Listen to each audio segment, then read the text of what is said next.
Oh, what's going on here now? What's this? So I believe I'm live, but I've got a big notification on the screen saying moderation helps everyone feel safe to build a positive live chat experience for you and your viewers. Choose who can participate. Set a delay between messages. Hide or put people in timeout. Manage messages held for review. Add moderators to your channel. Close. We don't need that. If anyone comes on here giving me any crap, then I'll give you some crap back. We don't need any restrictions on people, do we? We're all blokes. We can all handle a bit of stick, and everyone's got an opinion, so it's all good. Gentlemen, 7:33. Sorry I'm late. My missus made me a big roast dinner. I've been to work. I finished the job and the customers weren't home. So I went to the last job to go and get paid. They weren't home. Then I come back to the first job and got paid off them. Oh, bit of running round. Had to have a quick pint. Whizzed home. Mrs. made me a nice big roast dinner. So I'm looking at my watch, eating it, thinking, I've got to get these potatoes down me quick, because I'm meant to be live and it's 7:30. So anyway, here I am. I've got the hiccups because I've literally just swallowed 10 roast potatoes, like just inhaled them. So I wasn't late for you guys. Who's on the live feed now anyway? Zazzy, but early, you said 8. Did I say 8? Did I say 8? Don't say that to me now, Zazzy. I could have had another half an hour. Don't say that to me now. I thought I said 7:30. Well, anyway, doesn't matter. We'll be on at 8 anyway. So if everyone jumps on at 8, we'll be here. Bernard Scott, you could do with doing a topic of all the plastering reading, mate, books, etc. Ah, yes. You're early, Kurt, not late. Flipping heck. I was rushing. Oh my word. I'm going to get in trouble now because, do you know what? The missus comes on here, right? The missus watches on here. She doesn't say nothing. She just watches. Because you know what women are like that, to try and find little things to give you a bit of shit over. So I'll be getting a stick now because I've just literally been in there and inhaled me Sunday dinner so I could come out here. So you know for a fact when I go back in there, I'll be getting shouted at now for not having quality family time. When anyway, it is what it is. Oh, Richard Moore, the port is behind the times, mate. Don't start that, Richard. Where are you from? Flipping Blackburn or something, hey? I've been there and it was closed. The port is behind the times. We are like a well, flipping, I can't even defend Ellesmere Port. It's finished. You go down Ellesmere Port town centre, mate, it's closed. Literally, the place is shut up shop anyway. Anyway, just before we crack on, Bernard Scott, you could do with doing a topic of all the plastering reading, mate, books, etc. Right. If there's one book I recommend you go and get. So there's the Encyclopedia by Peg and Stagg.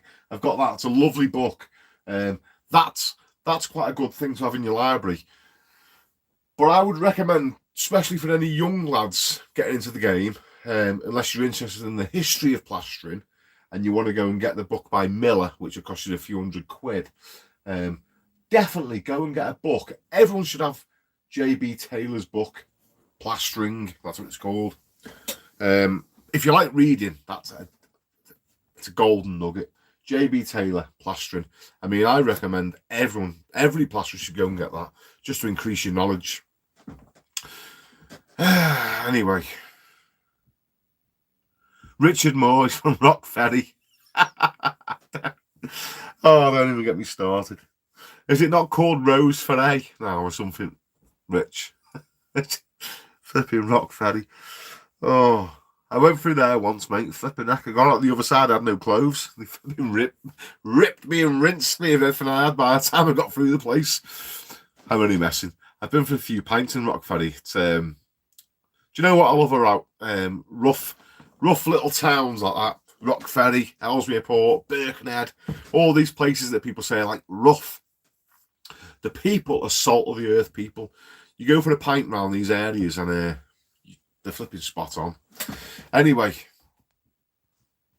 right, let's get the old confuser fired up, because we've got a few questions in before. So I'm just in case you can't see, I'm just going to fire this thing up, and I can't go on the questions on here because I'm going to be on the live thing, so I'm going to get it on here instead. So bear with me.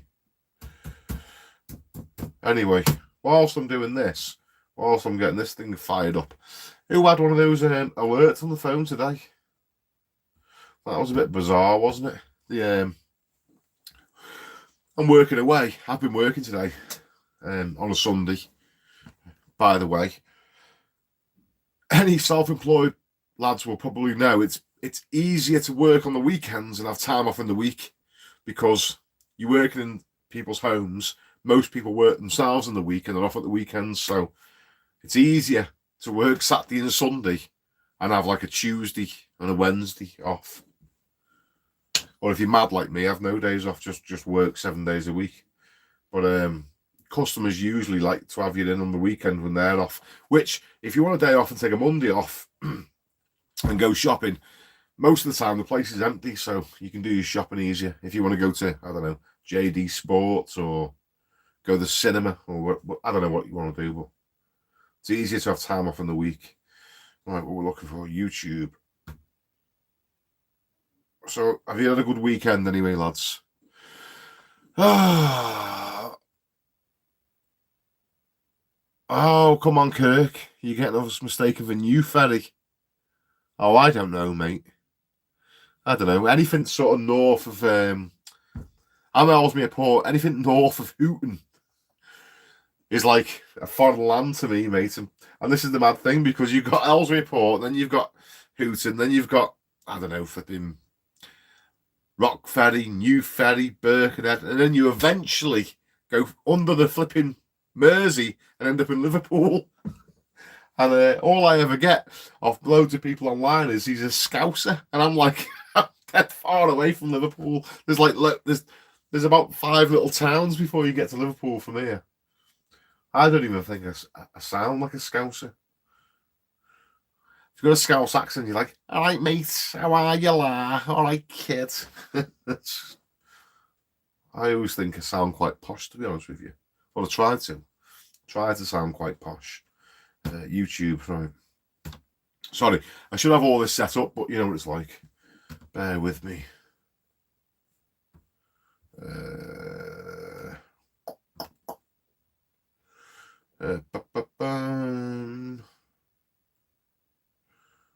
What am I looking for? My channel. Your channel.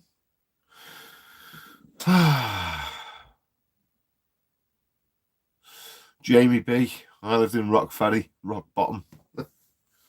Don't say that, mate. Do you know what?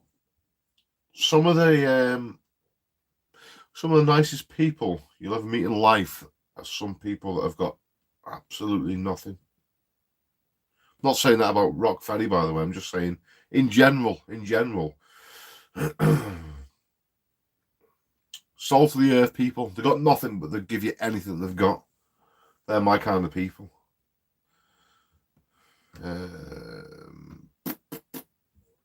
Community. Here we go. We're getting there now, guys. Sorry, this old laptop. Interesting little thing as well for you, whilst we're talking about laptops. I'm on what is this thing? It's a Dell. It's a Dell. It's I mean, I bought this. I thought it'd be quite quick. I bought this a couple of years ago.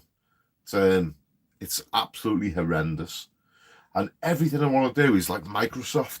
If I want to anything on this, Microsoft want money. I'm like, can we not get rid of Bill Gates? It's driving me flipping insane. On my phone, I can download apps for free. I can do anything I want on my phone. Try and do stuff on my laptop. You think it's more powerful. It's slower. It's shitter. And it costs money to do anything I want to do. Right. There we go.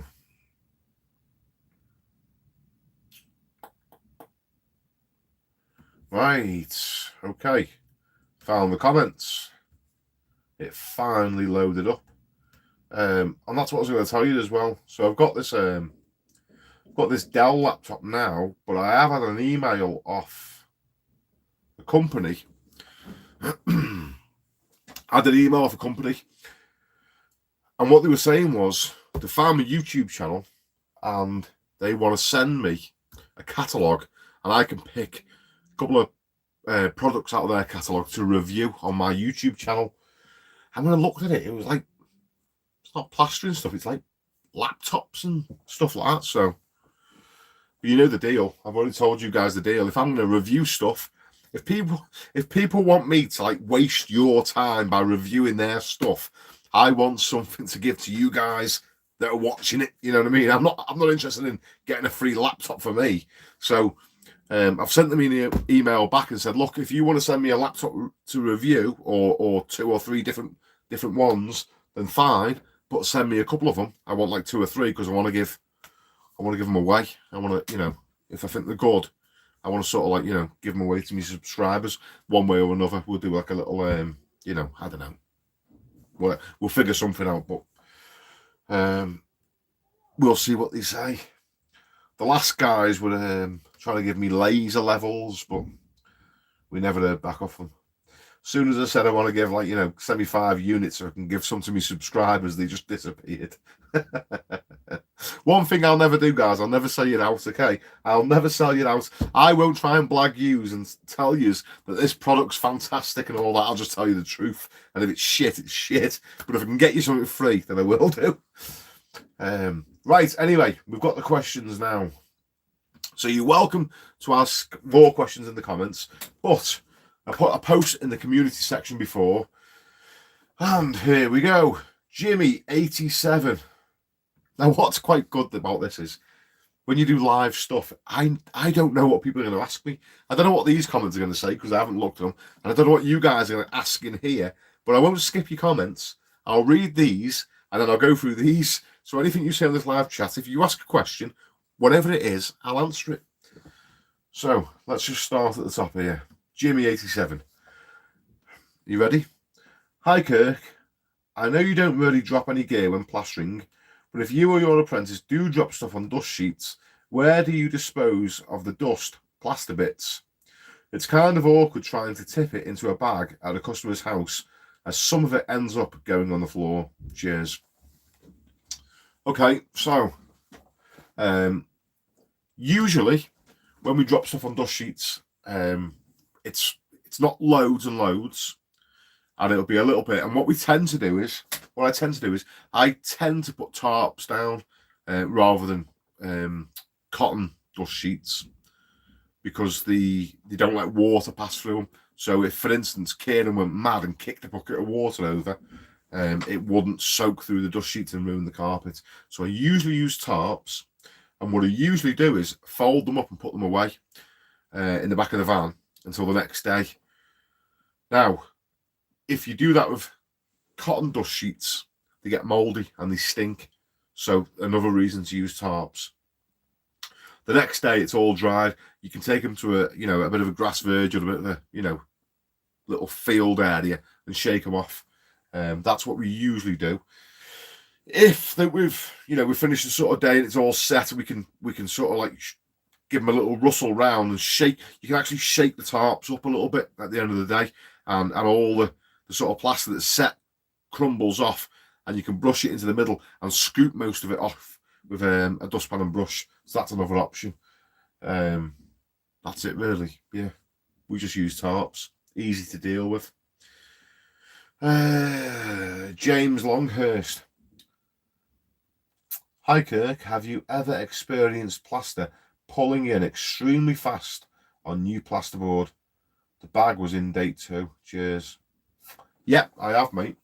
And it's usually because you can get new plasterboard, and if it's been installed somewhere where it's in a hot environment, so if you've got new plasterboard and someone's had like the living room boarded out and they've got a log burner in there and the log burner's been chugging away for a couple of days, I don't know how plasterboards are manufactured, but I seem to think that they've been like sprayed with a vapor on them, like some sort of sealant goes on the board first. Because whenever I've been to like a loft conversion that's been boarded for more than like 6 months, and you try and skim it, the gear pulls in really fast on the boards. Like old boards seem to really pull in quick. So I don't know if they sort of seal them with something that slowly evaporates over time. I'm just guessing. Old boards seem to pull in really quick. And if your boards have been newly installed, but they're in hot environments, they seem to pull in really quick as well. So I'm assuming, I don't know this for a fact, that there's some sort of vapor seal on the boards that evaporates. That potentially could be the issue. But yeah, I have had it, mate. I have had boards going fast. And in them situations, once you do your first mix and you realise what's going on, you can seal the boards. You can put some PVA on them, a weak mix of PVA and water or SBR or what have you. But yeah, we've been there. I don't know exactly what causes it, but heat and them being hung for a long time seems to have negative influences on the situation. Andrew Baraclough. Is it possible to skim over the wall with just one coat if it's already fairly flat? If not, why not? Or is there pros and cons or different scenarios for when you would use 1 and 2 coats? Thanks, Kirk. So, 1 coating as opposed to 2 coating. Yeah, I've done loads of 1 coat work. I personally don't like to do it because I find that it sort of limits how much I can put on comfortably in a mix. So I do, the majority of my work now is reskims, domestic work. And I find that the first coat really levels everything out, fills everything out, and gets everything nice and straight. And I usually let it pick up for a little bit so it's going quite firm. The second coat is like what I use to trowel up. It's quite wet. Now, if I'm just doing 1 wall and there's not really much wrong with the wall, maybe it's got a few ripple marks in it or whatever, and they're having it reskimmed just because they just want it smoother looking, then yeah, I'll potentially 1 coat it.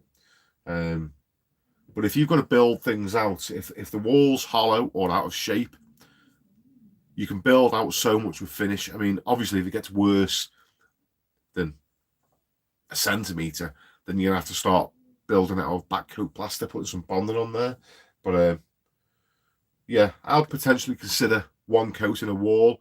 But the thing is, it's not really much extra time to put the second coat on.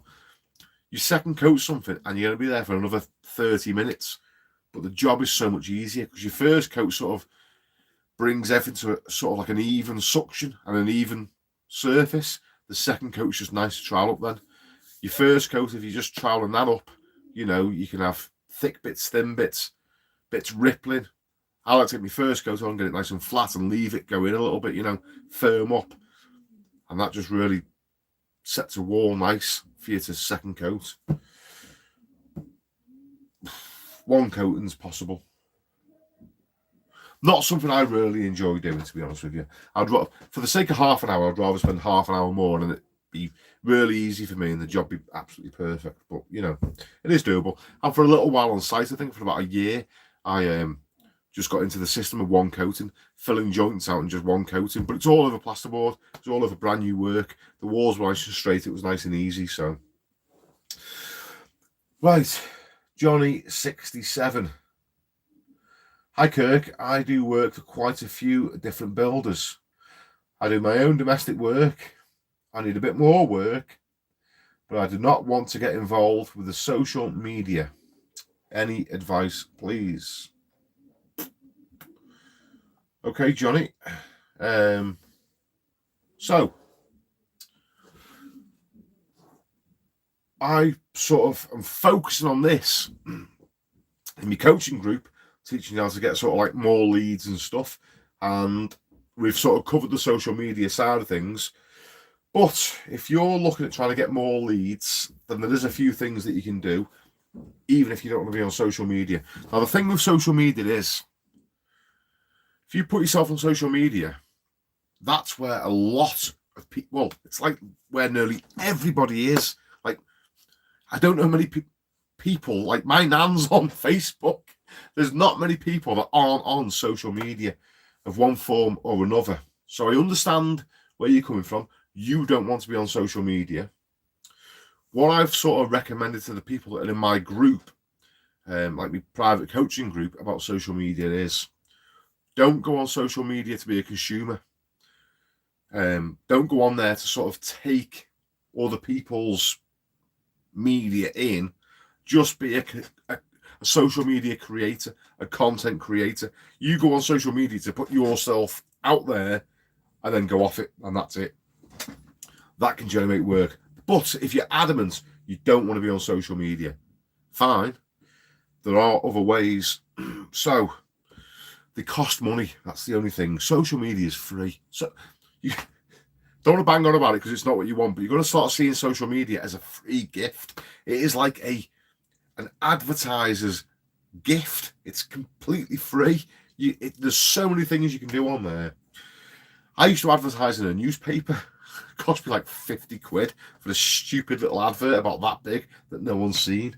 I mean, social media now, I've got my whole Facebook profile is just like an advertising wall, basically. You know, people can come on there, they can see about me, what type of guy I am, you know, and plasterer.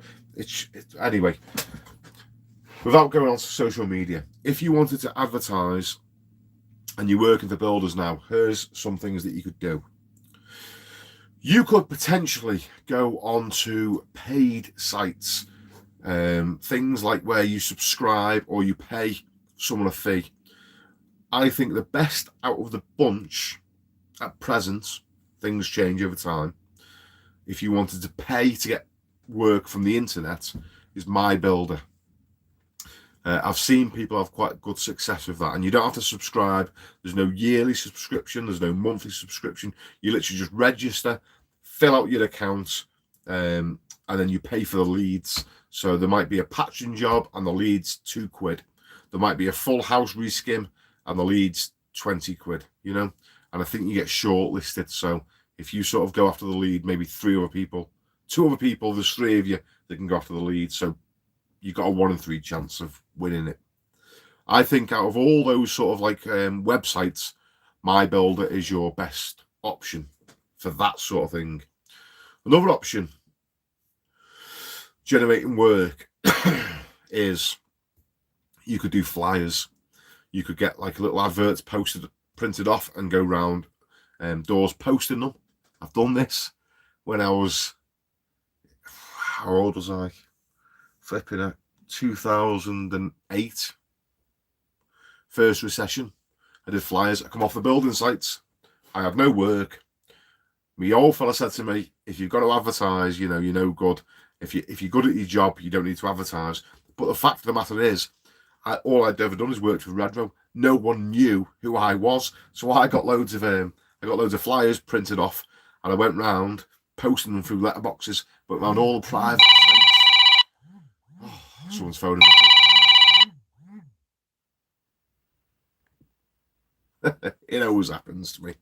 Now I know you can still hear me because we've tested this out in the past, so I know you're still there. Yeah, I got loads of flyers printed off and went around private estates and posted them, and that generated quite a bit of work. So that's another option for you, but it costs money. You get the flyers made. I think that if you don't want to be on social media, you've got to be quite an outgoing person. You've got to be like a people person, you know, easy to talk to. Talking to strangers all the time, you know, putting yourself out there, introducing yourself to new people all the time, and constantly sort of getting your name out there. That's what I'll sort of recommend that you do. Try and be as outgoing as possible and make as many connections as possible. Now, something quite interesting, I teach this in the group. So, I mean, I would recommend if you want to get more work that you jump in a private coaching group. I mean, it's only 30 quid a month and you'll make loads more than that easily within the first week. So I'd recommend that, but I don't want to sort of go on about that. We've done that enough. I don't want to piss everyone off going on about the same thing because I've already been told by people you're getting a bit like spammy. So we won't go on about that too much. But one thing that I talk about in the group is all your old customers that you've done work for in the past, you can potentially message those again, those people again, and ask them how the work is that you've done. Are they happy with everything? Now, they potentially will give you more work because you've done a room for them. They were made up of what you've done, and now they're ready to have another room done, and you've just messaged them, about a month later after you've finished the job, you messaged them, just checking that everything's okay with the work I've done. At that point, they're probably ready for another room to be done, so you can potentially get more work that way. And in the message, you could ask them for a review on like a Google business page. And if you start ranking quite high on Google with your business page, I mean, we deal with all this in the group. It's all laid out for you. But if you can sort of make a Google business profile and start ranking quite high on that, then you will get a lot of work through Google, which is sort of like social media, but it's not, because you're not actually on there interacting with people. It's just a profile that's on the internet. It's another option. Is there anything else that you could potentially do? Mainly, you need to be where people are. I'll tell you another interesting thing as well. Which you could potentially do. Now, this is a little bit, you've got to take into account what I'm saying, and don't do it in a creepy way. You can't be a bit of a weirdo and do this, because you'll end up getting arrested. Because you've got to sort of lurk around a little bit. Right, I mean this in the most genuine possible way, right? I'll tell you something that's worked for me, and it always seems to work quite well. And I'll just tell you, and you just figure it out yourself. Start buying your materials in DIY shops, so the likes of Wix and B&Q, right? If you don't want to advertise on social media, you could do this. Buy your materials in Wix and B&Q. Now, when you go to buy your materials and you're in the plastering section of Wix or B&Q, make sure you've got your business cards with you. Because what you're going to notice is, as you're loading your little trolley up with your multi-finish or your board finish and your rolls of scrim and your beads, you're going to clock the general public in that section as well. And they're going to be looking at all different plasters, because they don't know what's what. They haven't got a clue what bonding coat does. They don't know if they need bonding coat, browning, or multi-finish, because they're not plasterers. If you're in that area and you see someone sort of looking bewildered by it all, you could potentially say, "You okay? Do you know what you're looking for? Do you need any help?" And away you go. You give them advice, and you say to them, "Look, if you need any more help, here's my business card. I'm always there for advice." That will potentially get you work.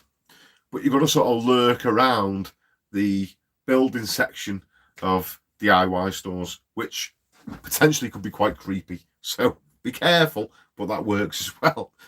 I'm not recommending that you start doing this on a daily basis, because you'll get barred from B&Q. But if you're in there anyway buying gear and you notice that there's someone there that could do with potentially being helped out, bit of advice and that, potentially you get more work from doing stuff like that. So anyway, that's Johnny 67.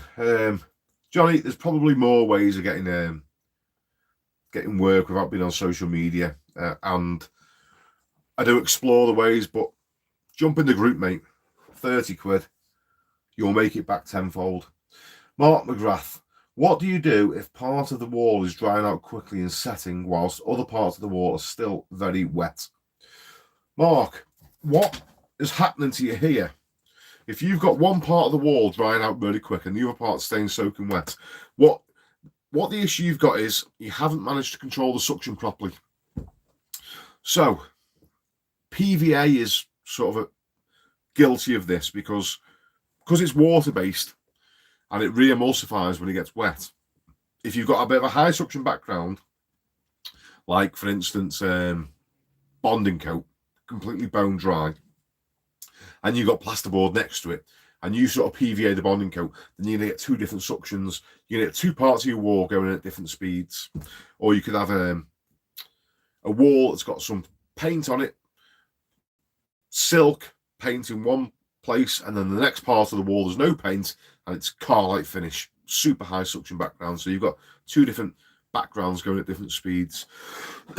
One thing you could do to kill that problem is to SBR the wall and give it enough time to dry and cure.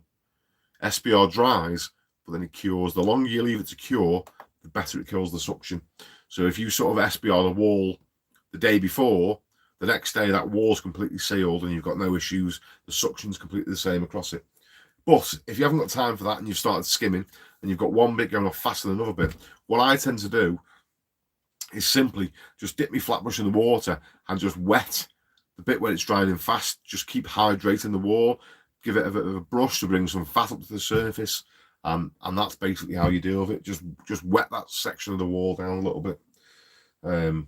And sometimes you have to keep on top of it a bit more. So if I notice that one part of my wall or ceiling is going off really quick compared to the other parts, when you're going round, like, you know, first coat, second coat, flattening, sometimes you might have to just go, oh, this just needs another go now. You know, I've given it the first wet trowel and I'm sort of going round, but it's going off. It needs another wet trowel now, and then it needs polishing. You know, sometimes an area might just need a little bit more attention and it's finished before everywhere else. So you can sort of skip back and two. It's not ideal, but, you know, that's the beauty of the beast, isn't it? Sometimes you've got to just deal with the situation in hand, and it needs a bit more attention straight away. But wet it down. Try and control the suction with SBR. That's one way of doing it. Mark Bembo. I had a problem today and it's confused the hell out of me. I have these every day, mate. Don't worry about it. Taking a fireplace out last week, boarded it and skimmed it today. But over 4 hours, the skim was still soaking and the skim in the bucket was still wet as anything. Plaster started bubbling. Nightmare on a Sunday. Any thoughts? Okay, my initial thought is check the date on the bag. So it used to be, I used to find that any finish out of date would set rapid, like it would go off really quick. And what I've noticed lately is the last year or so, anything that's out of date seems to just not set for hours and hours. So my initial thought would be, mate, to check the date on the bag. I would imagine you've used some out-of-date plaster. Failing that, did you mix with clean water? Was it contaminated in any way? But I would almost guarantee, mate, that you've used out-of-date plaster or plaster that's right on the date. If I saw get bags of plaster and they're going out of date within, you know, read the date on the bag, and if they're going out of date within a week or so, then chances are you're going to have more issues with that than if you've sort of, like, you know, got bags that are in date for the next 3 months. You always sort of want to get the freshest stuff. So I know it's naughty, but when you go to the builder's yard or the merchants, wherever you are, try and dig to the back, you know, like your mum used to when she was getting milk. She'd just move the first couple of pints out of the way and get some from the back of the shelf. You got to sort of do that with your finish, you know. Let the DIYers have the old stuff. You try and get the freshest stuff you possibly can. What I tend to do, mate, is I get pallets in my workshop here. I usually get pallets of plaster delivered directly to my house, so I haven't got to sort of deal with old gear from the builders merchants. As the builders merchants get their brand new delivery, one of those pallets comes to my house, and make sure you tell them in the yard as well. You know, I don't want your old stock. I want what comes in fresh. Send me a pallet of that. Saves a load of time. If you can afford it, saves loads of time. Every morning you waste an hour in the builder's yard. Every single morning you go to the builder's yard and you're there waiting to get your job started, and they're there on the computer. And you just stood at the counter like, come on, mate, I want to go to work. And they're all talking and not serving you. I can't handle that. So I try and get everything delivered. All my beads, SBR, scrim, I buy in bulk from wholesalers, and all my pallets of finish I get delivered straight to my house, so I haven't got to go to the builder's yard. I just go straight to work. The only time I ever go to the builder's yard is really for boards. If I don't get them delivered, I'd love to have packs of boards here, but I haven't got that much space, you know. So, right, that was a long answer for a quick question, but I'll check the date of your bags, mate. Check what date your finishes. Right, we've got 2 more questions here, and then we're going to move on to your comments on here. Jamie says, if you're doing a big ceiling by yourself and you have to put a break in the ceiling, is it best to polish it in as best you can where you stop? Yes. Yeah, if you're going to join a ceiling, if you're going to put a joint down the centre of a ceiling, there's a couple of things you can do here. You could do a rolling set, you could do a rolling gauge, and you wouldn't have to do a joint. I've done a video on rolling gauges. I can't think what I called it, either a rolling gauge or a rolling set. But if you go into my videos, scroll down, it's no more than 10 videos ago, so you'll be able to find it quite easy. You could do that. That saves you having to join any surface. You can literally, one man with someone mixing can like literally just put on all day. You can put, you could put 15 bags on, not a problem, through the day if you wanted to. I'm not recommending it, but it's possible. Watch about the rolling gauge. Now, if you did have to join a ceiling, if you didn't want to do that and you wanted to put 2 bags on, trial it up, polish it, finished, and then put another gauge on, I recommend always doing that the same day. Try and join the same day, because the first hit that you do on the ceiling is still damp. It's set, but it's still wet, so that when you join into it, you've got no suction issues. If you leave it till the next day, then when you're trying to blend in, you've got suction, so the plaster starts to tear and stuff. So, yeah, polish it, it's fine. The aggregate and the plaster will still blend in, it'll be okay. Don't leave it rough, thinking that you're going to get a better key for the other stuff to blend in, because you'll have like a smooth ceiling either side and a rough bit in the middle. Also, take this into account. Rather than doing a dead straight line, I've seen fellas try and put like a bit of tape right down the ceiling, and they plaster up to it, and they pull the tape off and try and join up to it. If you get like a solid line down the middle, chances are you'll see it. What I tend to do is sort of like feather into nothing and feather into nothing, and it seems that you never seem to spot it. And also, I try not to do a straight line. Say you've got like a 5-meter ceiling like that, I won't do a straight line right down. I'll do it like zigzag, like the teeth on a saw, And then when I blend in, you don't really notice it, because it's zigzagged. If there was any sort of like high spot or low spot, it's you can't. You know what I'm trying to say, don't you? It's easier to see somewhere where you can stand and go, oh, there's a joint there. Whereas if it's like big massive zigzags, you can't see it as much. But you should be able to blend in perfect and not be able to see it at all, to be honest with you. Dale Kefford, best plastering book.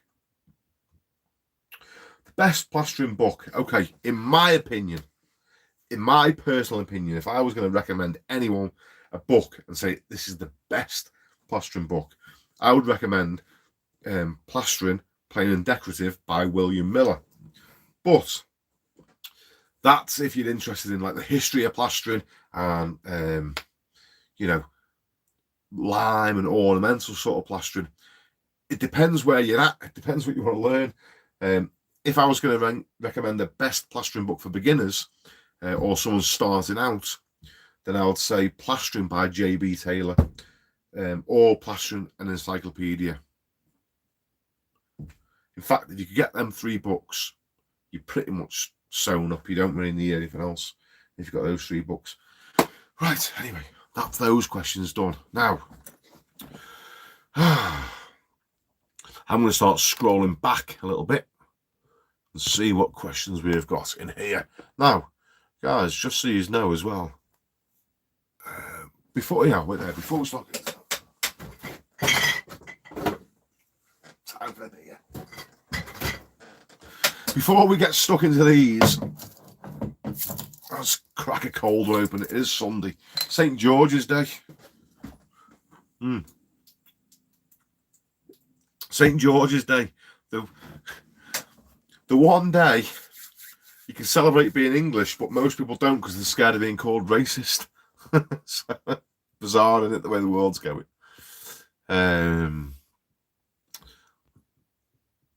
Let's have a look.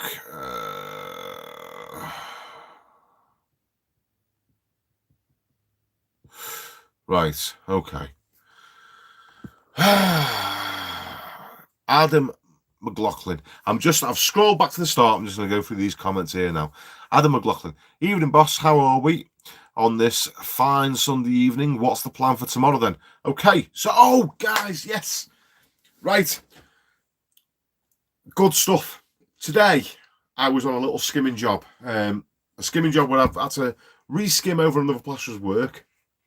Unfortunately, a fellow had been along and he'd skimmed the hall stairs and landing, but there was sections in the hallway where the sun hits and it sort of shows up all these ripples and hollows, and basically it all come down to flexi trowels. So I've literally been recording that today. I've only just got home. I've got to edit the video. That will potentially be out tomorrow. The nightmare job that I've been on, the reason you haven't seen me for like a month is because I've been stuck on a job where I can't really film. That's finished. I literally Tivolined that the other day. It's done. The whole elevation is completely done. It's all coated up. It's finished. I've just got a little bit of lead work to organise, putting back in, and some fascia boards, and I'm out of there. Get the scaffolding down. I'm done. Flipping lovely customers, but I'm just be glad to be off that job. It was meant to be a 7-day job, and I've been there for like flipping nearly a month. So that's why you haven't seen me. Anyway, today I've done a little skimming job. I've made a video. I'm going to edit it, and that'll be getting uploaded soon. Tomorrow a start an acrylic render. So have you seen the external wall insulation? Like the polystyrene that goes on the outside of houses, and then we do the acrylic on top. I'm starting one of those jobs tomorrow, so there'll be videos coming covering all that sort of aspect of things.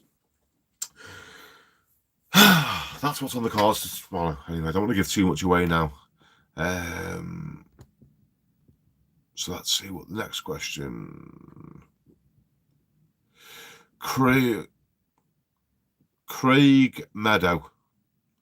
Hi, Kirk. Where's he gone here? What's your exit plan, Kirk? Or do you see yourself plastering to retirement? So, exit plan. I haven't got a pension. Unfortunately, when I sort of started out in life, I didn't sort of get the best financial advice. See, this is the important thing about the next generation. See, young Kieran now. Young Kieran who works for me, I literally drum it into him every single day. How to make money, how to handle money, what you should be doing in life.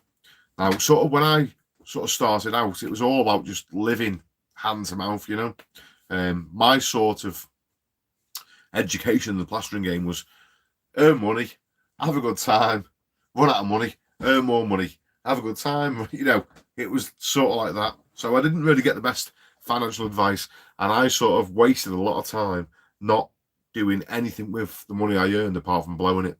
So since then, I've sort of educated myself as best as I possibly can. My exit plan, I'm currently saving up as much as I possibly can so that when I get to a certain point, I want to make a big play and buy a couple of properties and potentially live off the rent.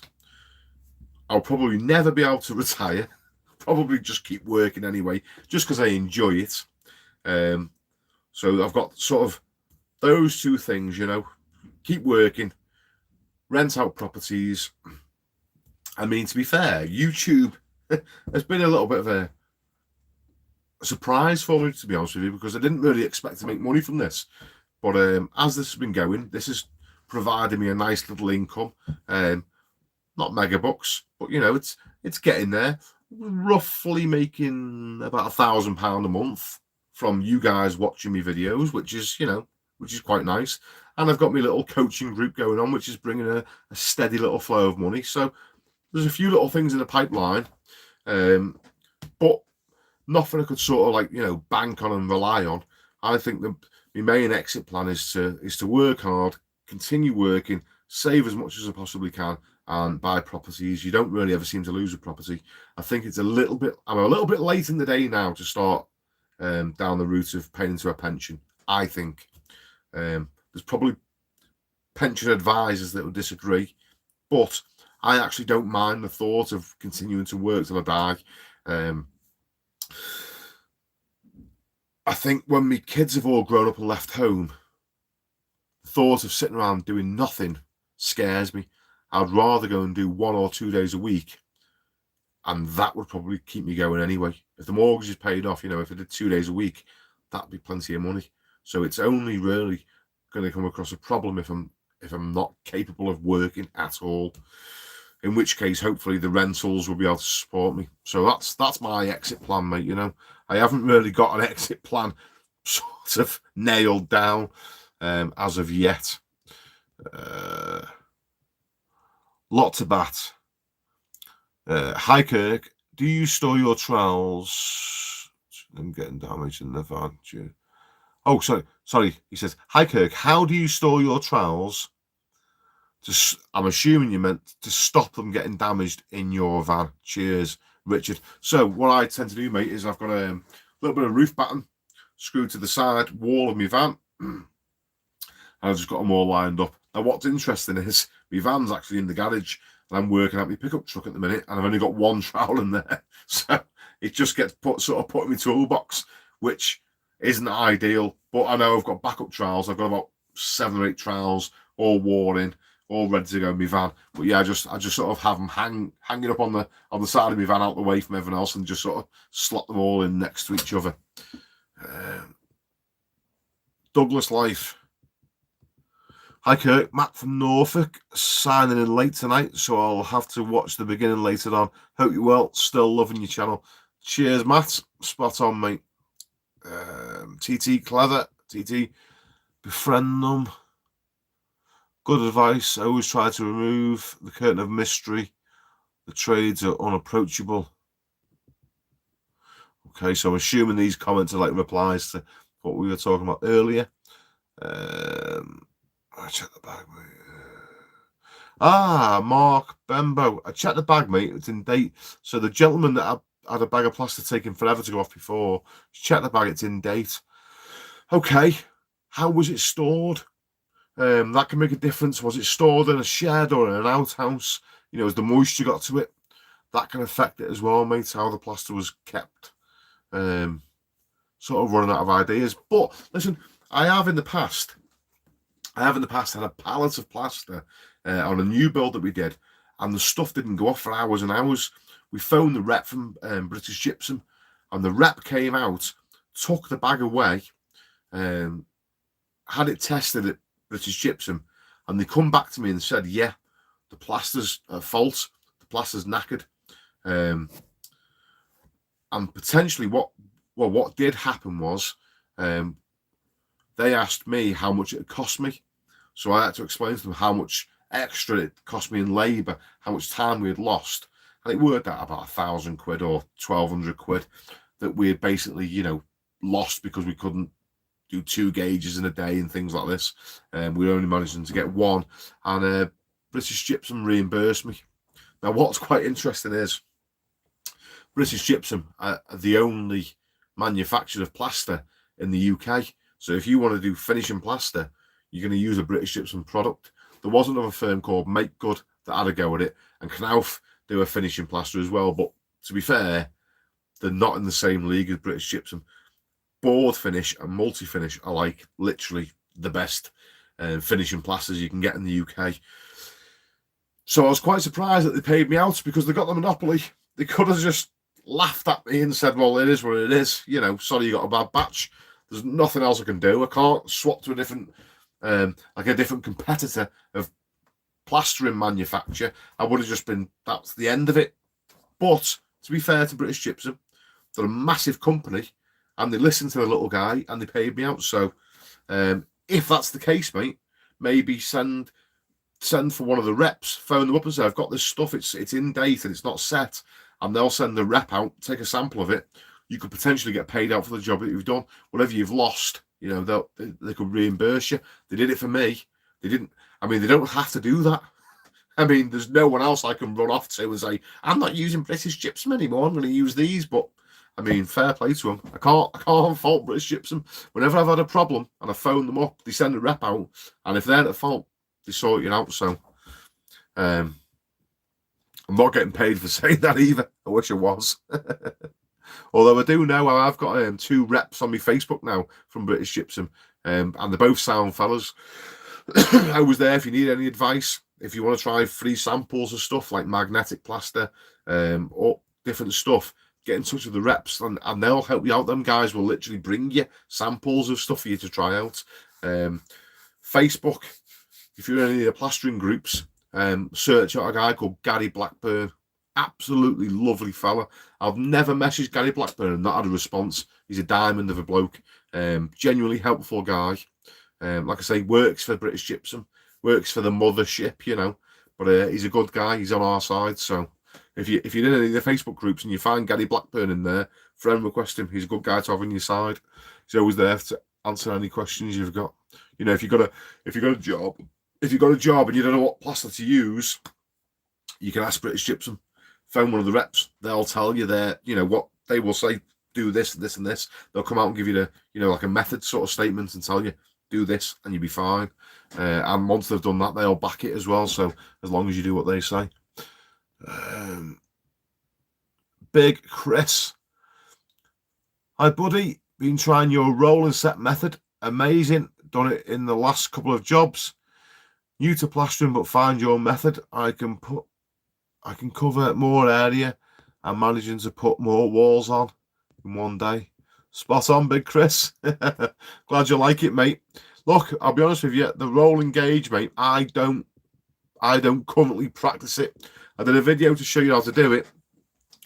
But me, like sort of getting on in my days now, you know, getting a bit fat. I like to rest. So I sort of do like one mix in the morning and one mix in the evening. The rolling set, you seem to like continuously plastering. So for me, it's like a trick up my sleeve. If I'm on a job and I'm pushed for time and I've got to get a certain amount done in a day, I'll use it. But I don't practice it daily. I did when I was on the building sites for a little while. We got rucks done, but in the end, I just got like sick of continuously working. So, I mean, master it by all means. I mean, if you want to work like every day, then power to your elbow. Make sure you're earning loads of money, mate. But it's not something I choose to do on a daily basis. Darren Jones. Hi, Kirk. I can earn 500 a day on the trowel. Darren, good. Well done. Why can't you double it? I'm only messing, mate. No, fair dues, mate. If you're making 5 ton a day on the trowel, then power to your elbow, mate. You're nearly catching me up. Oh, why is it doing this now? Sod off. Right. Adam McLaughlin. Do you use any ox tools? If so, what ones? Adam, no. Yes. Yes, I do. So, Ox bought a speed skim, and I've got speed skims. I had all different sizes. I had a 1200. Kieran managed to snap the blade on it. I don't know how the hell he did that, but he managed it. Anyway, how you snap a flexible blade is beyond me. So, all I can imagine is he had a little tantrum in the back of the van one day and flipping smashed the thing. I don't know. Doesn't do it in front of me. But yeah, Ox. I've bought speed skims, so I've got speed skims that are made by Ox. My bucket trowels made by Ox. My plastering trowels that I like to use are all Marshalltown. I've had Nella plastering trowels, not flexible trowels. I have had them, but I'm talking about plastering trowels. Nella make a nice trowel. Tarzak makes a nice trowel, but Marshalltown is my go-to. Tarzak, the blade is too curved, the toe of the trowel. I like to use my toe for a lot. If you watch my videos, you'll always see me use my toe around like little tight spaces. Tarzak's too curved for my liking, and it means I'd have to put the trowel down and go and get a spatula or a boot trowel or something so I don't really bother with Tyzax anymore. So my main go-to is Marshalltown. But Ox trials, I've seen people raving about them, but I've never tried them, so I can't knock them because I've never tried it. But it's sort of like I just like using Marshalltown, so I'll probably never buy an Ox trowel. I mean, if Ox get in contact with me and send me one out and say, do us a review, then I'll try it, but I probably won't go and buy one. Nothing against them.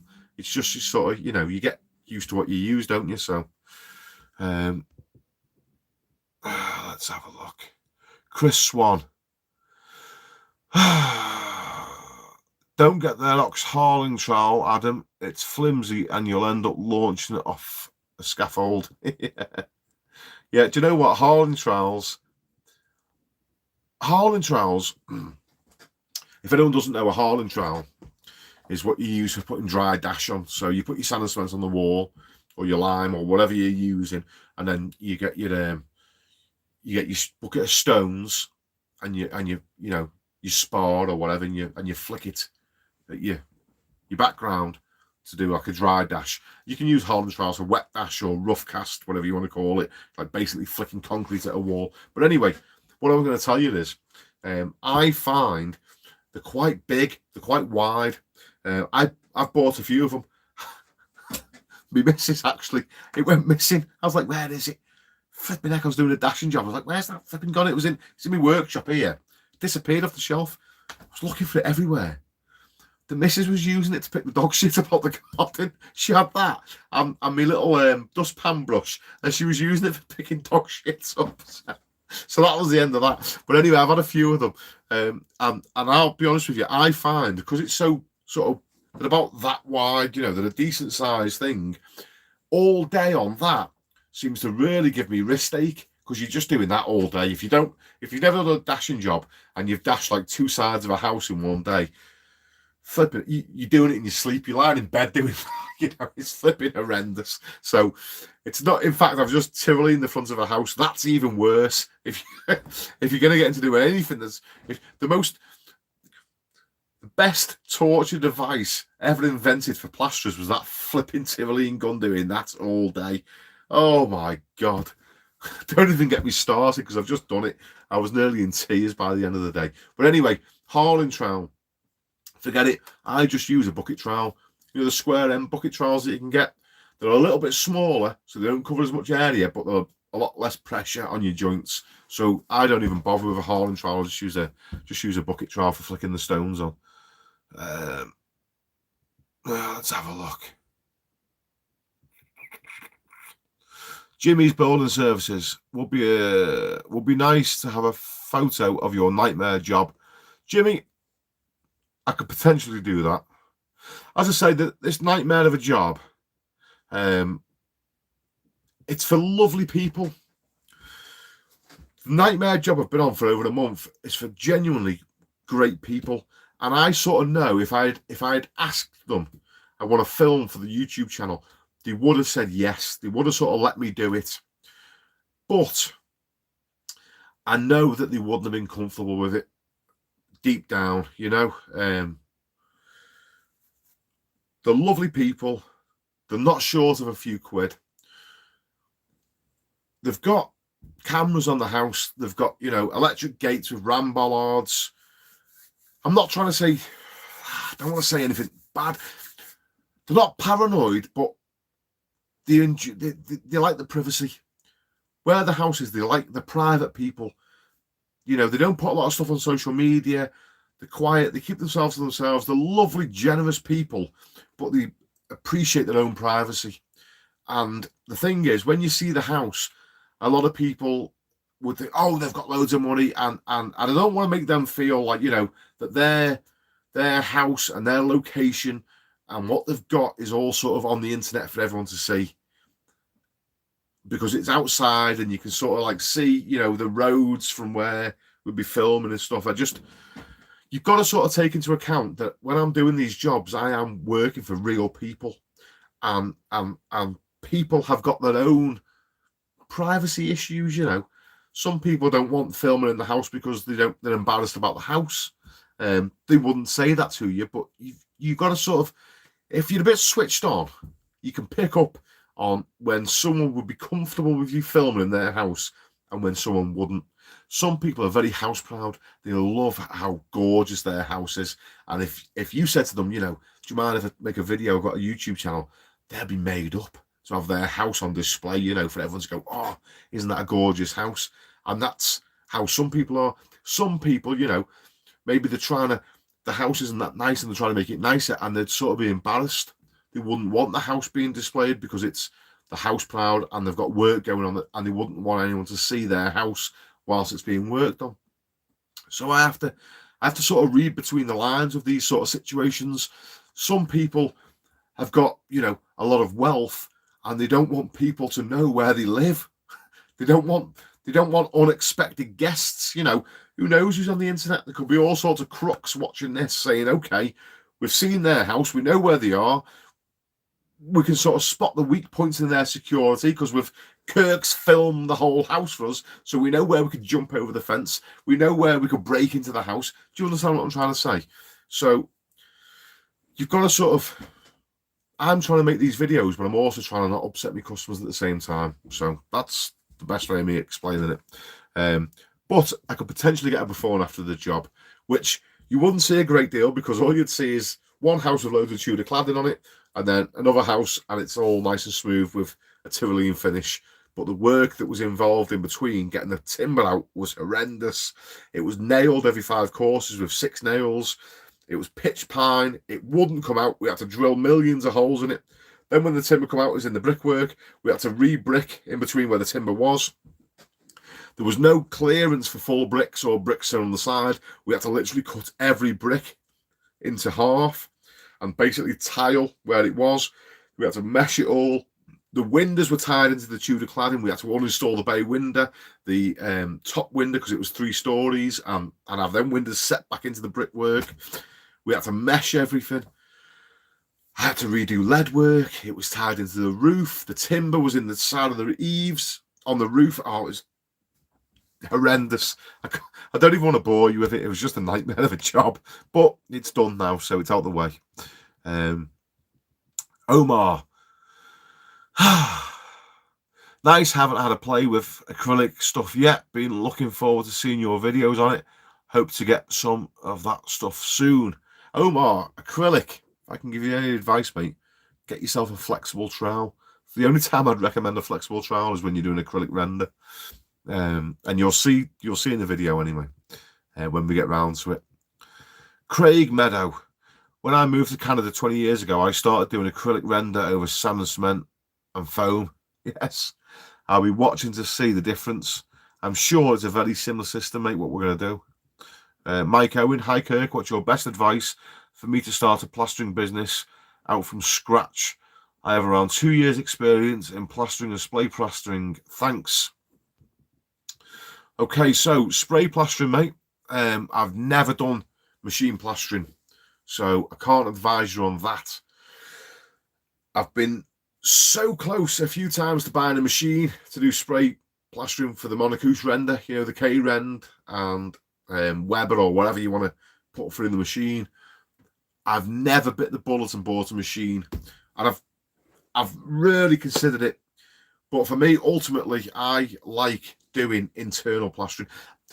I've done that much plastering over the years. I could jump on site tomorrow.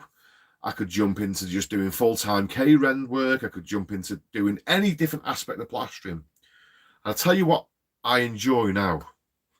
I love the fact that I work for the public. I'm in a different person's house every day.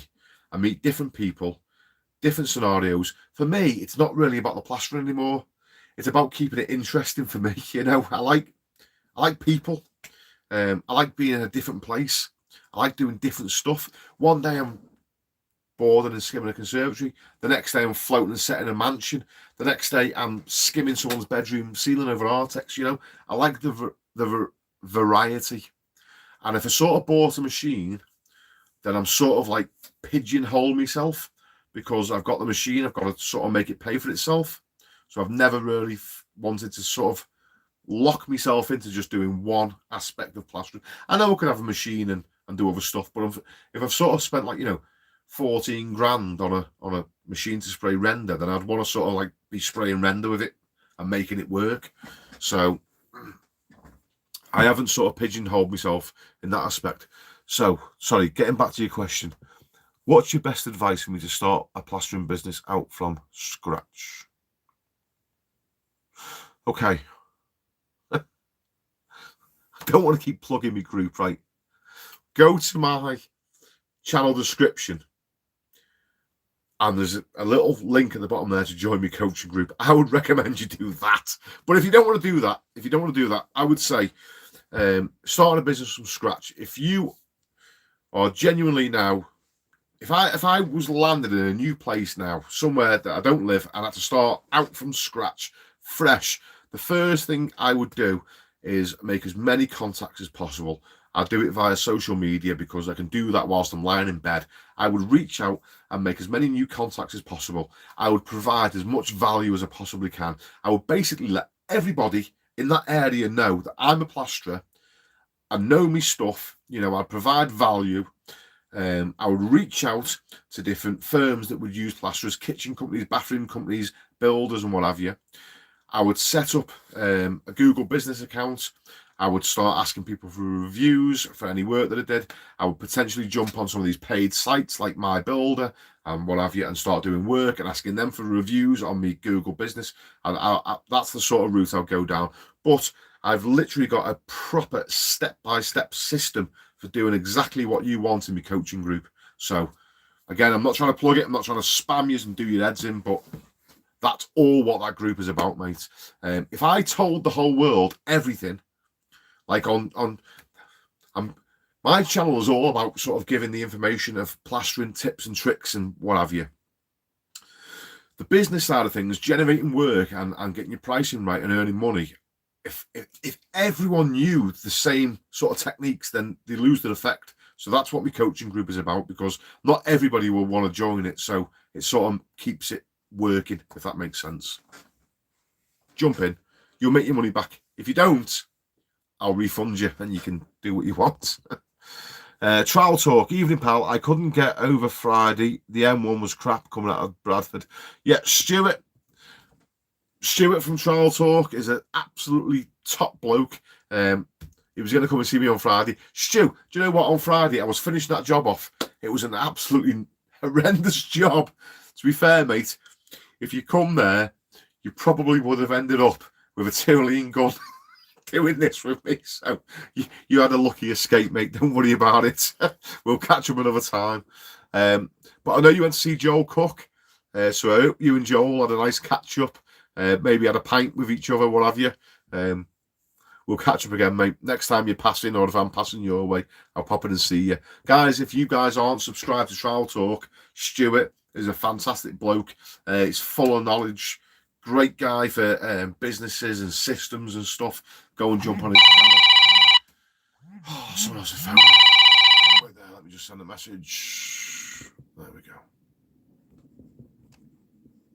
Oh, we still there. I've just scrolled through loads of comments. Right, I've just moved all. Getting rid of that phone call, just moved a load of comments. Right. Eric C. Love the channel, Kirk. That was great advice. We use skim coat in Ireland. There's no multi-finish. Look like it's sets the same though. Yeah, I've never tried skim coat. Who makes it, mate? Is it a British gypsum product? Jimmy's Building Surfaces. Nice video with Rendovate. Just finished watching it today. Trial Talk. Yes, so that's what we're talking about. Stuart just then. Stu's a great fella. Joel Cook. If you guys are interested in plastering, go and subscribe to Joel Cook's channel as well. So you've got Stuart from Trial Talk, top bloke, and you've got Joel Cook from Rendovate, top bloke as well. I'd highly recommend you jump on their channels. Both of them are spot on. Both top blokes. Adam McLaughlin. I've always used multi, never had to go with board finish. I know you say it's set a bit quicker. What sort of time scale are we talking about? About 40 minutes, mate. About half an hour, 40 minutes. If you use multi-finish, you can keep bringing it back with water board finish. Once it's sort of going, it's going. So saves about half an hour, I'd say, every mix. Which, if you're doing 2 mixes a day, gets you home an hour earlier. Hazza, can you make a video on speed skim? Wanted to ask, do you use a speed skim on both coats or only the first coat? Hazza, go and have a look at my videos on Artex ceilings. Just literally search Artex and you'll find videos on it, mate. I use speed skims mainly for that.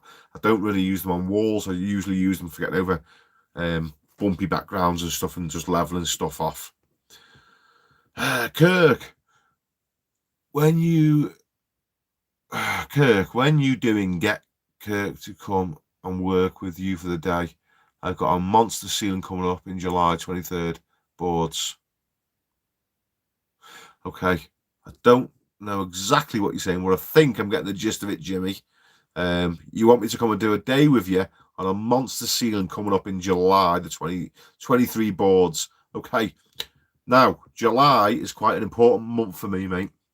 The 3rd of July is my wedding anniversary. Now, for those of you that don't know me that well, because a lot of people that watch my channel do know me and know the type of guy I am, I'm a bit of a Grinch. All right, my missus and kids will moan to me to the high heavens because I'm crap at birthdays, I'm crap at Christmas. Right, one thing I always do though, anniversaries for me are quite important. My wedding anniversary, I love the bones of my missus. Genuinely, if I didn't have my missus in my corner, I would be flipping probably dead by now. My missus, right, nags the life out of me. And I moan about her so much, but the fact of the matter is she keeps me on the straight and narrow. Okay, she's the reason I go to work. My missus and kids are the sole purpose of my life. If I didn't have them to provide for, I'd have no purpose for doing anything, you know. I'll probably just go to work to earn enough money to drink as much as possible and flipping probably snuff myself out. Truth be known. So the 3rd of July is my wedding anniversary and I'm normally away. So if you want me to come and give you a hand on a job, Jimmy, I'll quite gladly come and do it. Not a problem. It'd be great to come and make a video with you. We can talk about wages. I'm sure we'll sort something out. 3rd of July, I'm usually gone for at least a week or two. And then you've got to the 25th of July, and that's my birthday on the 25th. And then you probably won't get much sense out of me for about 2 or 3 days after that. So you've got a little window of opportunity in July, mate. Jorex Jim, evening all. Jorex Jim, do you know what? It always makes me laugh when I see your name pop up, mate.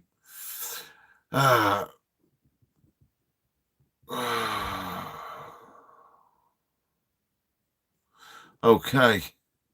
I've got some comments here by Nuggies Draws, and they've been held for review.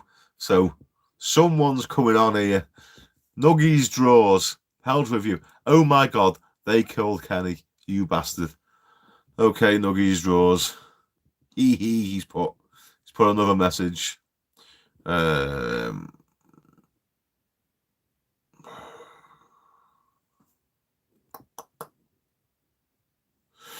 Omar, they're pretty heavy. Fuck your wrist up. Made my own out of some light tinny metal and a bit of a cut-off shovel. So I know what Omar's talking about. Omar is on about the Harlan trowel for flicking dash on. I'll tell you another little thing. If you wanted to something a bit cheaper than that, you can get those little coal shovels. You know what they used to do the fireplace with? They're about a shovel about that big.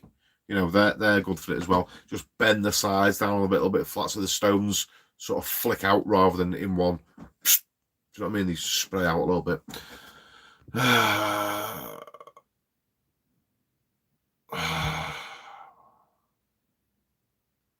Nuggies Draws. I am way too young to understand any of this. So one of the things happened here is, right, Nuggies Draws, whose comments are getting held for review, sounds like a young lad that's come across my live and just thought he'd start commenting. All right, son. Hey, we've all been 14 once, mate. You fill your boots, mate. You spam my little channel as much as you want, son, and then go and pull yourself until you're blind.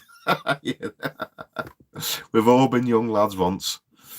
Andrew Bannerclough. Hi, Kirk. Thanks for answering my question before. Jumping on the back of the tools question, what would you recommend for the other tools like plastering float, devil float, etc.? Certain brands to avoid. I wouldn't knock any brands, mate. I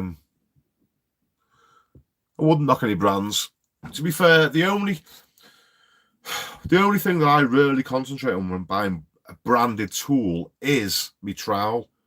I want to use a decent plastering trowel. Apart from that, everything else, I mean, it can just be no mark stuff. It doesn't really matter. It's, you know, a float to float. You're not going to really buy a dead cheap float that's going to be crap. It's going to be, you know, they're going to be straight polyurethane floats and polyurethane floats. I'll tell you another thing that you should get a decent brand. Get yourself a decent trowel, yeah, your hawk or your handboard, whatever you want to call it. You can pretty much use anything you want. If you want to stay brand loyal, then the Marshalltown make the best pretty much of most things. But I'll tell you what's quite important to get a decent brand of. Go and get yourself a decent whisk. Now, I currently run a DeWalt cordless mixer, and we use that for I've just sand and cemented the whole front of our house. We've used it for knocking up 2.5 tons of sand and cement. We've used it on small K-Ren jobs, and it's just batteries, it's just battery powered. If I'm doing a big sort of rendering job, then I'll use my Refiner Mega Mixer. But I would recommend that. Make sure you got a Marshalltown trowel. I would recommend them. And make sure if you mix up loads of gear, go and get yourself a Refiner Mega Mixer. Interestingly enough, whilst we're talking about mixers, my DeWalt mixer is amazing. I love the bones of it. It's the best investment I ever made, because lumping a 110 round and extension leads and having to try and get leads out up scaffolding up, it's just so much easier just having a cordless mixer. Sometimes when I had my van, before my van went in the garage, Kieran would just knock up in the back of the van. You know, a little patching job, just mix half a bucket and finish up in the back of the van. Dead quick, dead easy. So the cordless mixer at about 600-700 quid. That was the best investment I ever made. But I would never be without a Refiner Mega Mixer. Now, whilst we're talking about Refiner Mega Mixers, I had one of the old Refiner Mega Mixers, and I like to service it myself. I like to take it all apart, and I change all the grease out, and I change any bearings that are sort of going in it. I change the lead out, change the brushes. You know, I sort of service them. I enjoy it. That's why I made this workshop, because I enjoy tinkering. Here's an interesting thing. Refiner, the main bearing where all the cogs are inside, all the gears, and then it comes right out the front of the whisk, and literally where your whisk threads on, the main bearing's a big bearing right in the bottom of the Mega Mixer, the Refiner Mega Mixer. That bearing had gone. Now, if you know about bearings, you've got to get the right size, the race, and all the rest of it. You know, I can't think of the. You measured it. You've got to get the right size bearing. I couldn't find that bearing anywhere. So I messaged Refiner and said, I'm servicing my whisk. I want to buy this bearing off you. You know, send me one of these bearings. I'll pay you whatever you want for it, because I want to swap this out. And they were adamant. Their sales team messaged me back and were adamant that they wanted to do the service and they wouldn't charge me for it. Now, I was like, I actually enjoy doing it. I've built my workshop. I enjoy doing my own stuff. That's why I did it, because I want to tinker with stuff myself. I want to come home from work and have a little fart around my workshop and mess around with stuff. I enjoy doing it. But they were determined that they wanted to service it. So they said to me, we will pick the whisk up off you. Okay? They sent a courier, Refiner. They sent a courier, come and took me whisk. They took it away. They fetched it back to me, all free of charge. They changed all the gears. They changed the lead. They changed the motor, the armature, the brushes. Basically, I got a brand new whisk from Refiner. They replaced everything bar the flipping casing. The casing, the plastic casing, the metal gear casing, and the handle was the only thing that was left original. They changed absolutely everything, and they sent me this like bill, itemized every single thing, and it was a couple of £100. They basically just changed the whole thing out. and then they discounted it 100%, and the bill was zero. And they picked it up and dropped it off. It's amazing, isn't it? So, I mean, some of these companies, you sort of knock big companies. As I said to you before, British Gypsum paid me out. Their product was at fault. They paid me out. Can't complain. Can't grumble. Can't knock them. Refiner, massive company. Sales team, absolutely amazing. I left them the best review I possibly could. Explained everything how they did. They just went above and beyond. I couldn't believe it. I still can't believe it now that I got a completely brand new drill, completely free, and all I asked them for was to sell me a bearing so I could replace it. And they just said, we're amazed that this drill is still going strong. I mean, it's about 15 years old. They said, it's you know, we're proud to do it for you. So, what a company. Right. Adam McLaughlin, one more from me. You have to tell us, what has been the worst ever plastering job you've had? Massive set that didn't go right or anything like that? The worst plastering job that I've ever had. Flipping heck. Trying to think, mate. What things have gone wrong?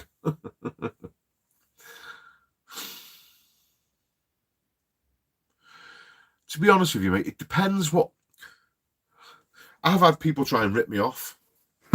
So I could say they were the worst plastering jobs. I've had things fail on me.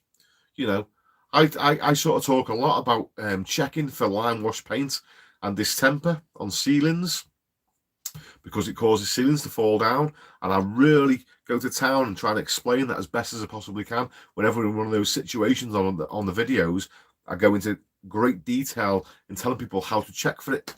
Why do you think that is?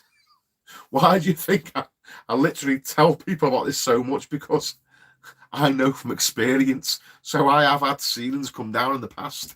One thing I've always done though, mate, is it doesn't matter what goes wrong on a job. Here's the thing. Let me just turn this heater off. Oh, it gets a bit warm in here. Here's the thing. Whenever you're going to do a plastering job, remember this. If anything goes wrong, right, forget about the money. Forget about your time. Just forget about it. The customers are paid. They put the trust in you. If you've tried to do something and it's not worked out, okay, and it's no fault of the customer. So here's my viewpoint on it. If I've done something and it's not worked, I will fix it. And I don't charge extras for it. If I've told the customer, you know, you're safe, you're in good hands, I will sort it for you, and a ceiling's come down or something's happened on a job, something's not worked, then I will honour my word and go back and fix the job. Now, over the years, yes, this has cost me in the short term, but ultimately in the long term, in my area, there's people that watch me that will vouch for this. You know, I'm not a bullshitter. Anything I say on here, I'm putting this out there to the world. And in these comments, I can't filter these. If someone wants to call me out, they genuinely can call me out and say, that's bullshit, Kirk, you're a liar. So I genuinely can't lie to you because I'll get pulled up on it. I've got a reputation in my local area for not letting people down or ripping people off. If something goes wrong on a job, just go back and fix it. So things do go wrong.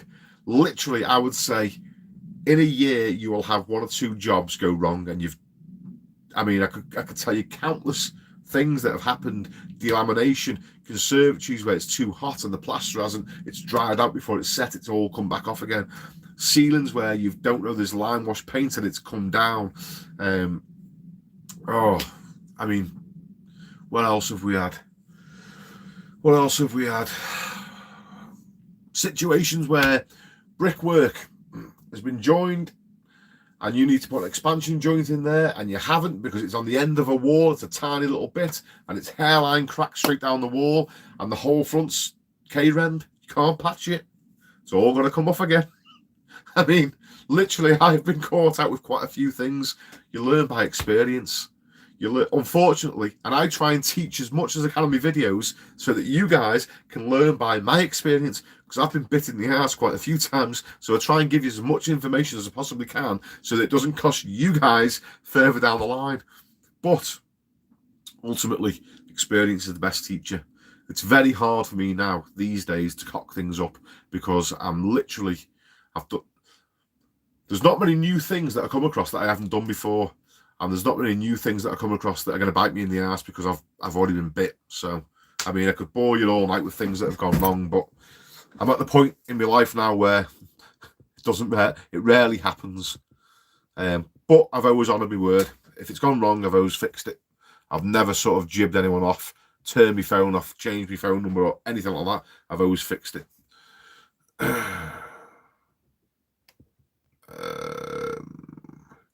Darren Clayton. Hi Kirk, if you brick up a doorway and plasterboard it, would you fibre tape board to plaster or shave a bit of plaster off so you don't see the tape and feather in? Cheers, mate. I don't quite understand what... I do get the gist of it, but I can't...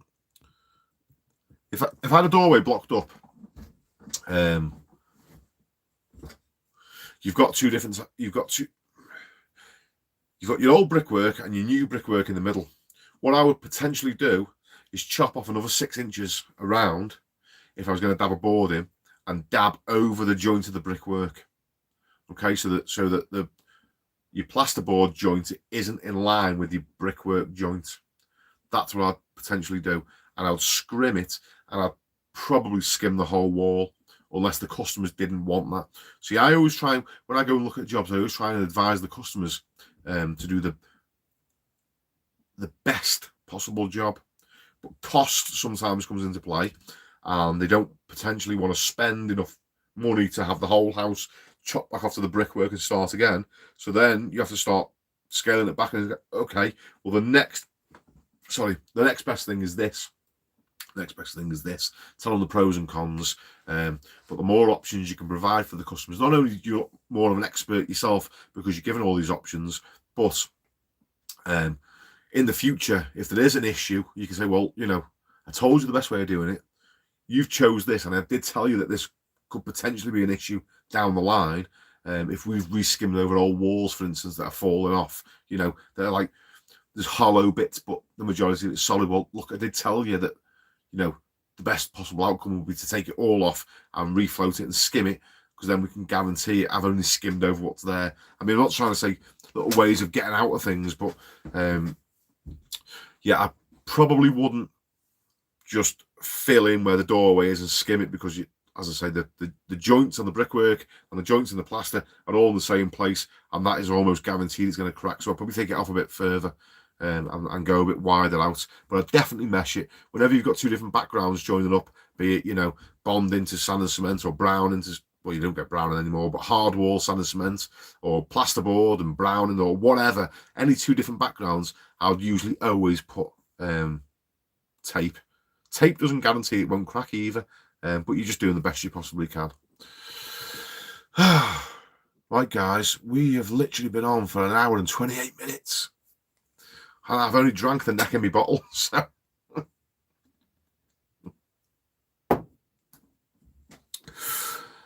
Let's have a look. Joe Ford, hi mate, would you recommend rounding off the corners of your trowel? If so, why? No. So, rounding the corners of your trowel off. Let's just say, use my diary for instance, that's your trowel, yeah. Some fellas like to, you know, take the handle of the trowel, round these corners completely off, so that when they're skimming, the toe of the trowel doesn't leave any lines because it's rounded off. I personally don't do that. I personally like to keep my trowel nice, sharp, 90-degree corners. And what I do is, if that's my trowel, and this corner here is sharp, I've got the handle on the other side here, yeah? If this corner, these two corners are sharp on my toe, I apply more pressure on the heel. I'm pushing here, you know, when I'm skimming the wall, I'm pushing there, and I'm sort of like pulling back. I'm pulling back on the toe a little touch. I'm twisting my wrist back a little. I'm exaggerating so you can understand what I'm trying to say, but I don't press as hard with the toe. I would rather do that to avoid getting lines if the wall's a bit hollow than than rounding the corners off, simply because I don't like to bother with corner trowels. So I like to use the Tomy trowel to cut my corners out nice and square. And also I use the Tomy trowel a lot for getting down the side of switches, up the side of sockets, down margins. I like to use the Tomy trowel. And if you round the corners off, then you're not getting it nice and flat, you know, you're getting bulges out in the edges. So I hope that makes sense. I personally don't like to round them off. I wouldn't recommend it, but it is easier if you're beginning to have sort of like rounder corners because they don't dig in as much.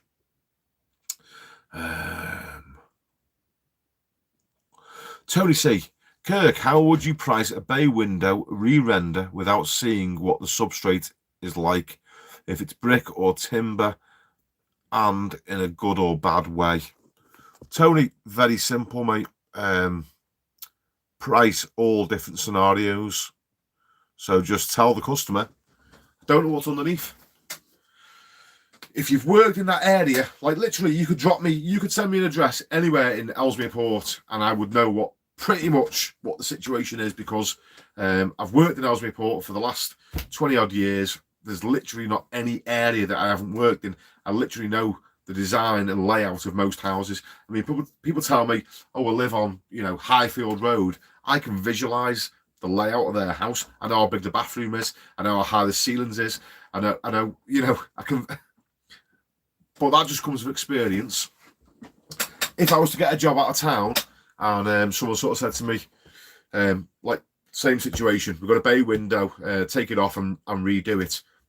If I didn't know if it was tip, you can usually tell if the bay window is solid or studded. Go inside the house and tap on the inside, because if it's plasterboard on the inside, then you know chances are it's timber, and if it's absolutely rock solid, then you know it's brick. That's one way of checking. But for other scenarios, when you come across situations like this where you don't know what you're up against and you can't check for it, say there's a different situation, then just tell your customer, okay, look, we don't know until we investigate, but if it's going to be one of two things or one of three things, if we find this, then we'll have to do this, this, and this, and it'll be this cost. If we find this, then it'll be da-da-da-da, and it'll be that cost. And as long as they understand that and accept that you don't know, and that, you know, you give them the best advice possible, just say, look, take it. It's going to be the worst case scenario. Is that okay or not? And then it's up to them. And if they are happy with what you've told them, then move forward. That's all I'll do, mate, you know. Just go through every option and make sure that they're clued up and they know exactly what you're thinking. The last thing any customers want is a surprise. So I try and kill any surprises. Managing expectations, that's what it's all about. Eric C. Eric C is talking about the plaster that they use in Ireland. Yeah, it's a gypsum product, Kirk. Exactly the same as multi-finish, but different name. Yeah, it's funny, isn't it? It's funny how they have different stuff just for you boys over there. You must be special over in Ireland. You always get all the fancy gear. I remember in the lockdown, I hadn't used any of that Carlite finish. Never laid finger on it until we couldn't get hold of multi and board finish, and then the builders merchants I deal with, they managed to get me some Carlite finish, and they said it got sent over from Ireland, and wow, horrendous to skim over, gorgeous to use. If you've never skimmed with Carlite finish, it's a beautiful product to use. Horrendous to re-skim over, but lovely to use if you're going to put it on for the first time. It's like using whipped cream. In fact, I remember the days when board finish and multi-finish, 15, 20 years ago, that stuff was like, it genuinely was like whipped cream to use. It was beautiful. Now, it's like flipping clay. I don't know why, but the finishing plasters have been slowly going downhill. I don't know if it's about saving costs or if they're doing something different when they're manufacturing to keep the cost. I don't know. But I always remember it being a lot nicer to use than what it is nowadays. Adam McLaughlin. I may have a full house of ceilings to skim over. Artex coming up. If I supply the beer and bacon, will you lend us a hand, please, bud? Yeah, of course I will, mate. I'm busy for a couple of months, but I always leave little gaps in my diary for little things that come up. So, I mean, the beer and the bacon sounds good, mate. But let's talk about the spondoolies, because I've got 4 kids, flipping 6 horses, a wife, a mortgage, got a few things that need paying. So, it'll take a few bacon butties to cover the costs. We're all in the same boat, aren't we? We're all just trying to get by, trying to, I try and be as helpful as I possibly can, and I'll do anything for anyone. But at the end of the day, I've got to earn money as well. We need to keep that cash coming in. Flipping heck. As soon as that cash stops, I'm like, my missus would turf me out. Be on the streets. Mago, who? Do you ever do joint filler on joints before skim, mate? No, mate, I don't know. I don't fill the joints. I used to fill the joints out with finish if I was one coating. So I'd put my scrims in, I'd fill the joints out on boards, and then I'd skim the wall in one coat and trowel it up. If we get like 3 or 4 hits in a day. But I've never gone round with joint filling and filled them out, mate. People have asked me about this in the past. Do you fill the boards out of joint filler and then skim the walls, like 2 coat over them? No, you can literally just 2 coat over plasterboards. You don't need to do anything with the joints. You can just literally put the first coat on. The tapered joints just get filled out as you're doing it, and then just second coat it. Or if you one coat, just fill your joints out first, and then one coat over the wall. Or if you're using square edge boards rather than tapered edged, you can just one coat over it. Make sure it's nice and thick though, so your scrim doesn't show through. I don't recommend one coating, but it is possible. Wayne H, no brands on unimportant stuff for me. I used to use Rastafarian's comb as a scratcher. Sound. If it works, flipping heck. Tell you another thing that's good for the scratcher. If you ever find yourself with a scratcher, you can use a stiff brush, like a yard brush, and scratch the walls with that. That seems to work okay. And the old boys used to use the laths. They used to get like imagine like 6 bits of lath, nail them all at the base so they're all like pinned in the middle, and then they go off like 6 prongs all to spikes, and then cut them off with a saw straight, and spike them all, and then you can just use laths as a scraper, as a scratcher. Richard Quinn, hello mate, you had your haircut. Very observant, mate. Yes.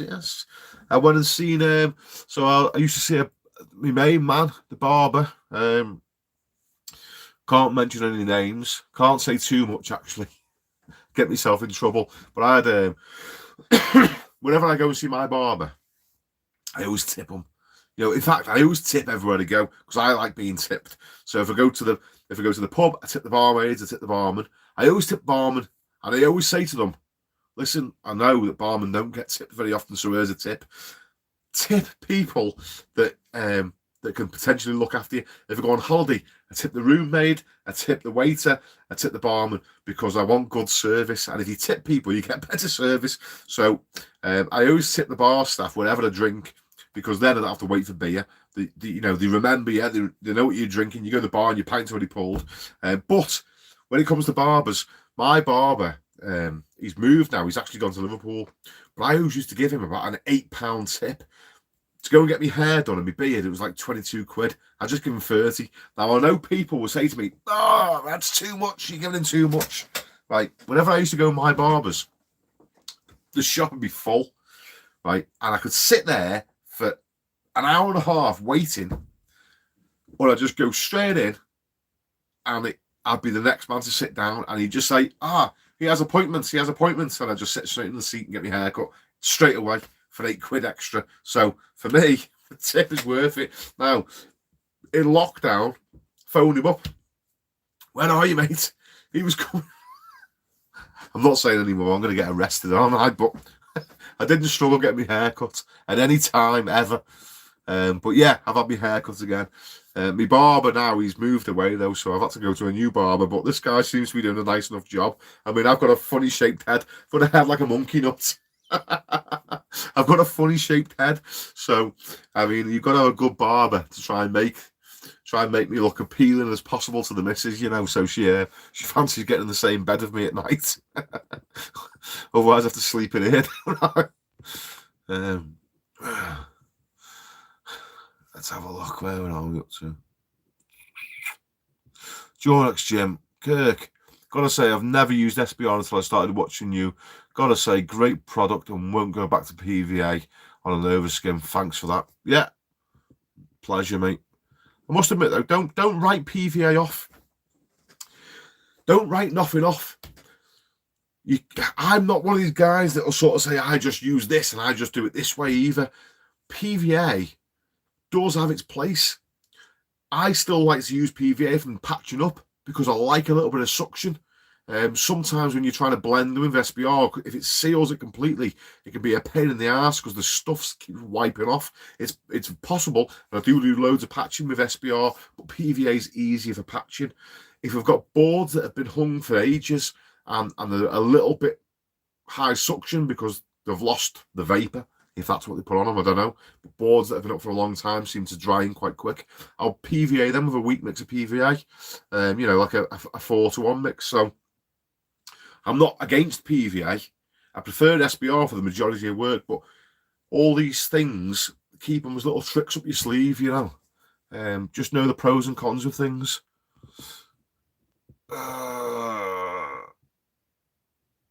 Plaster.org. There's my old mate here. Heel pressure. Yes, that's the one. Learn how to put pressure on different places of your trowel. I hope he's not talking about heel pressure, like the pressure under my feet because I'm so fat.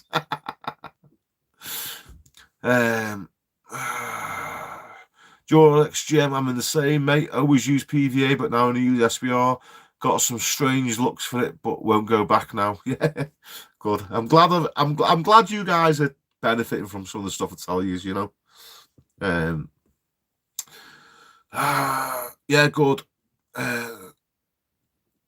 Jimmy's Builder Services. Yeah, good night. Oh, what's going on here? Me and the missus have been together for 18 years today. She's got the little man asleep, so going to watch a film. It's been emotional, mate. Jimmy, good night. God bless, mate. Go and enjoy your family time. In fact, I've been on now. What is it? 1 hour 42. I'm going to call it a day myself soon, mate. Sunday in it, so got to go and spend a bit of time with the missus and the daughters and my little man. Darren Clayton, thanks for all that, Kirk. I like a beer like the next man, but gin and tonic is the future. Like to see you next Sunday having one. Gin and tonic. Never tried it, I'll be honest, mate. I'm more of a lager man, but I'll try it.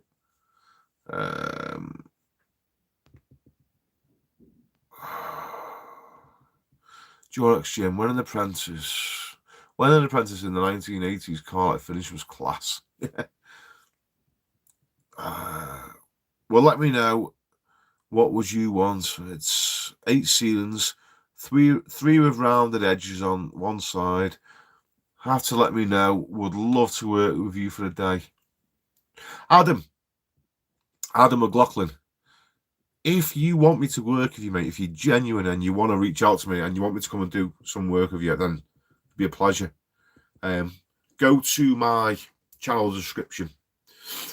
There's a section in there. Sorry, I've got a cold coming. Shorts and t-shirt in this weather all the time. Go to my channel description. There's a contact me section there with my email address in, mate. You're more than welcome. Send me an email. We'll swap numbers and I'll have a chat to you, mate, and we'll sort it out. Yeah, we'll do it. It'd be a pleasure to come and work with some of you guys off here. So, to be fair, I literally didn't put or if you search for me on the internet, if you put Kirk Johnstone into the internet, you'll find me. Like literally, you'll find all sorts of stuff about me. You'll find me doing marathons for charity. You'll find me doing all crazy stuff. Plastering, Google business. You'll find me if you put Kirk Johnstone the plastering in. But I literally didn't make my YouTube channel my name because I specifically wasn't trying to get work from this. This ultimately was just to sort of log my daily life, bits and bobs for my son, ultimately. So it's all stored online and it can't be deleted. So, and it was sort of like a way of me sort of doing like a bit of a biography, an autobiography, instead of writing a book, just sort of logging everything on video. And I got loads of subscribers, and here we are. But I didn't make this YouTube channel to try and get work, although I am getting work from it now. But if you want to sort of get a hold of me, you've got to sort of dig a little bit. I'm quite happy to come and do the jobs if anyone wants anything doing. I must admit, I am busy. I'm a busy person, but if you determine that you want me to come and help you, then I will do. It'd be a pleasure. It'd be a good laugh, wouldn't it? And we'll make a video about it as well if you fancy doing that. So, but I must admit, listen, I ain't cheap, okay? And I mean that in the nicest possible way. So, I mean, I do okay. I earn enough where I am. So if I'm going to sort of come and do jobs for people, this is not just you, Adam. I'm just saying this in general. Like, I'll come and do stuff, but just bear in mind that I sort of consider myself quite good at what I do, and I've got quite a large family that I'm going to pay for, so I don't sort of come for the pittance, Anyway, we won't go too much on about wages and stuff. We'll chat about it on the phone, but I'm sure we'll come to something. You'd be happy. All I ever say is, look, I'm not the cheapest around, but I usually work out cheaper than a crap guy that'll do your crap job and take twice as long. I'll do it fast and it'll be perfect, and it works out cheaper that way. Anyway, guys, I think that is the end of the comments. So, now, before we wrap it up for the day, last thoughts. New videos coming soon. The nightmare job that I've been on is finished, so there'll be plenty more videos coming in the near future, so bear with me. Sorry you haven't heard from me for a little while. In the meantime, whilst I haven't been making videos, I've been focusing on getting my little coaching group up and running and doing the best I can and giving those guys as much value as possible. So I've been busy doing that. I have sort of plugged it a few times, and people have told me I'm getting a little bit spammy with it, so I apologise. It's just because it's been my main focus, and I haven't been able to focus on making videos. But if you're interested and you go to my channel description, there's a little link there where you can join my coaching group. It's all about getting loads of work in and getting your wages up. But if you're not interested in that, don't worry. There'll be plenty more plastering tutorial videos and stuff coming very soon. So, guys, it's been emotional. I genuinely want to drink a few more of these. Whilst I'm yapping to you guys, I don't get much supping time, do I? Omar, good night, Kirk. Have a good one. Looking forward to more content. Oh, I'll tell you what, actually. Before you go, because I've got yous anyway. So, I'll get ripped for this. If my missus is still watching this now, which she does, I'm in here. Sometimes she's in there and she watches it. She probably won't be... Well, 1 minute 48, 1 hour 48. She probably won't be watching anymore now. She's probably logged off. But she'll give me shit about this otherwise. But listen, I've got a funny joke for you. And my old fella told it me. Now, usually, my old fella's jokes are absolutely crap. But I thought this was quite funny, so I'll just sell it you anyway whilst I've got you online. There's an old boy in hospital, right? And he's on his last legs. He hasn't got long to go. And he's resting up there. He's in his hospital bed. Now, he's a bit of a dirty old bastard, He's flirting with the nurses. And his sons are coming in to see him. He's got 2 sons, Johnny and Tommy, right? Sons are coming in to see him. Now, them pair as well, they're dirty little bastards. And they're ugly as well. They're ugly as sin, right? But they're trying to flirt with the nurses. So Tommy says to the nurse, that's looking after his dad, hey, I'll take you out for a drink, love, I'll take you out for the local pub. I can have a few drinks being you. And she was like, yeah, okay, yeah. Sod off, not interested in you freak. So anyway, the old boy's lying there in his hospital bed, and next minute, beep, beep, beep, beep, beep, beep. His little monitor's going off, and I haven't got long left. Sons, where are you? Tommy, Johnny, where are you? So they all come rushing over to the bed. The son's at either side and the nurse is there, you know. And he says, Tommy, before I go, he said, go over to that window over there. Go over to that hospital window, you know. He said, look out there. He said, there's an apartment block over there. There's 36 apartments, luxury apartments. He said, son, they're all yours. I want you to have them. Before I go, they belong to you. And he says to the other son, where are you? Come here quick, give me a hand. He said, quick, go and look out that window over that side. He said, there's 16 apartments over there, son. He said, they're all yours, son. I'm leaving them to you. They belong to you now. He said, now I know what you're thinking. You haven't got as many as your brother. He said, but there's 3 houses on Liverpool Road. He said, mansions, they're yours as well. He said, I've worked it out. They're all worth the same. You've got the same each. There you go, sons. That's my dying wish that you've both got equal amounts off me. Beep, beep, beep. And he's gone. He's dead, you know. Well, flipping heck. The nurse's ears have picked up, haven't they? And she goes to Tommy, like, you know, hey, about that drink, you know. If you fancy it, like, you know, well, I will go for a drink with you. Take your mind off your dad, you know, help you grieve, like, help you get over it, like so. So they go out, don't they, have a drink. And later that night, you know, he's flipping, he's going for it, like, you know, he's riding her. And she's, oh, isn't your dad wonderful, you know? Has he always been a property tycoon, like, you know? And he's going away, like, you know, and he goes, what are you on about, love? He's a fucking window cleaner.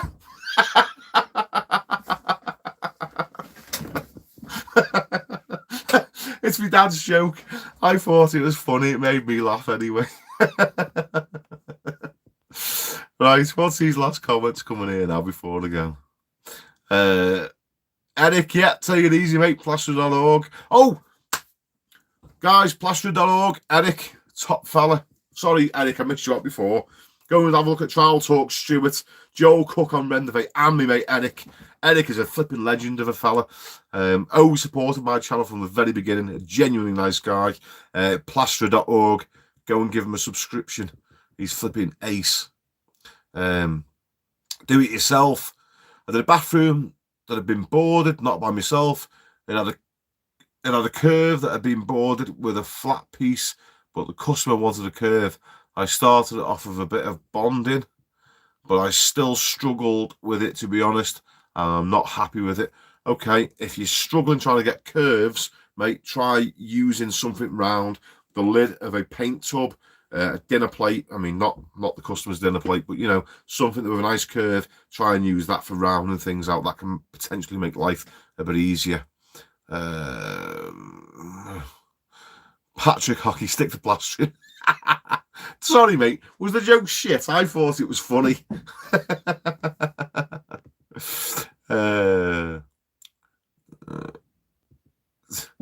Paul shades the little things. Wait there a minute. Someone's tapping. Hello? Oh, up. So the missus telling me to hurry up. She must have heard me joke. It's a shit joke. I'm sorry.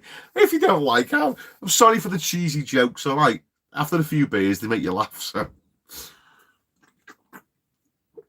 lighten up. Right. Guys, I'm done. We've nearly done 2 hours.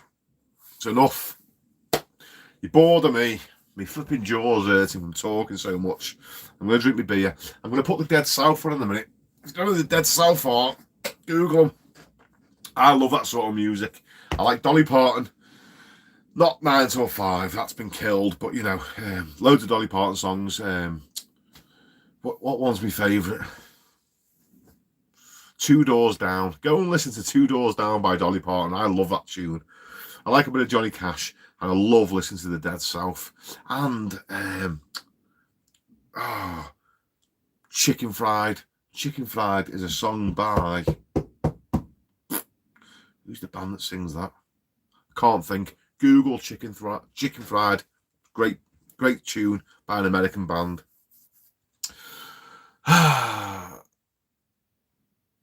Night, mate. Thanks as always. Love you, Kirk. Good night.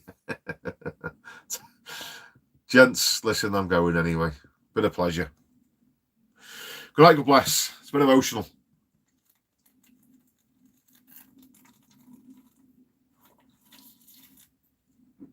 Oh.